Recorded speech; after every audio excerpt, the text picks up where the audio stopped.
తెలంగాణ వచ్చింది. ఇయాల మీరు వద్దంటే కోర్టుకు పోయినాం, మీరు పర్మిషన్ ఇయ్య అంటే కోర్టుకు పోయి కోర్టుకెళ్ళి పర్మిషన్ తెచ్చుకున్నాం.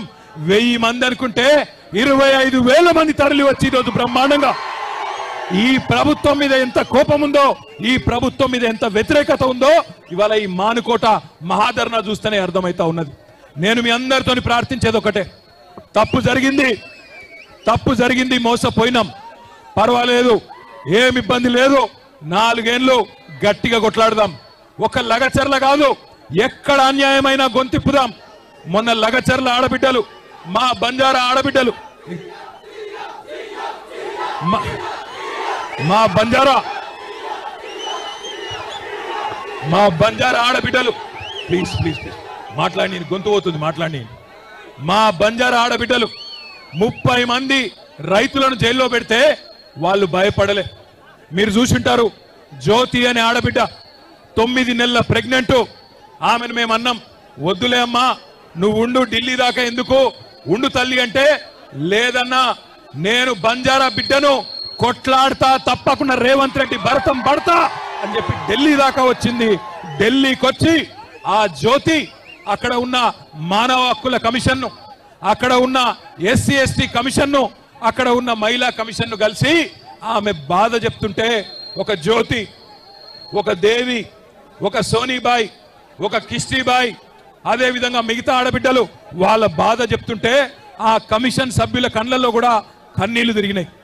వాళ్లకు కన్నీళ్లు వస్తున్నాయి, కానీ ఇక్కడ ఉన్న రేవంత్ రెడ్డికి కానీ, ఇక్కడ ఉన్న కాంగ్రెస్ ఎమ్మెల్యేలకు కానీ గిరిజన బిడ్డల కష్టాలు కనబడతలేవు.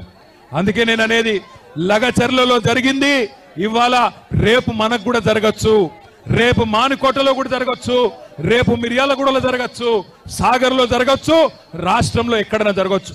అందుకే ఒక దగ్గర ఒక్కలకు అన్యాయం అయితే, ఎట్లయితే ఒక కాకికి దెబ్బ తగిలితే 100 కాకులు వచ్చి కావు కావుమని కాపాడుకుంటాయో, అట్లాగే తెలంగాణలో ఏ గిరిజన బిడ్డకు అన్యాయమైనా, ఏ గిరిజన ఆడబిడ్డకు అన్యాయమైనా రాష్ట్రం అంతా కదలాలే. మా గిరిజన అన్నదమ్ములు కదం దొక్కాలని విజ్ఞప్తి చేస్తా ఉన్నా. మీరే కదా ఆనాడు కేసీఆర్ ను డిమాండ్ చేస్తే మీకోసమే కదా 6% రిజర్వేషన్ 10% చేసింది. 6% రిజర్వేషన్ చేసింది, 10% కేసీఆర్ గారు చేసిన మాట వాస్తవమేనా? కేసీఆర్ గారు 6% రిజర్వేషన్ 10% చేసిన మాట వాస్తవమేనా కాదా? పోడు భూముల పట్టాలు ఇచ్చింది వాస్తవమేనా?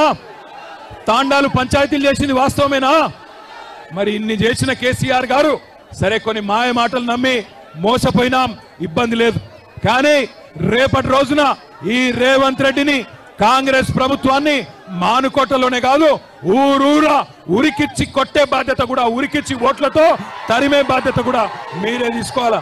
మానుకోట ఇది మొదటి అడుగు మాత్రమే.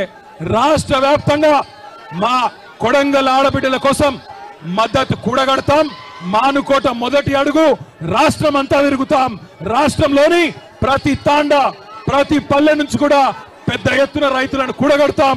రేవంత్ రెడ్డికి, కాంగ్రెస్ ప్రభుత్వానికి వ్యతిరేకంగా మద్దతు కూడగడతామని చెప్పి కూడా తెలియజేస్తూ, మీ అందరికీ పేరు పేరున మానుకోటలోని తాండాల నుంచి, గ్రామాల నుంచి తరలి వచ్చిన మా అన్నదమ్ములకు, ఆడబిడ్డలకు పేరు పేరున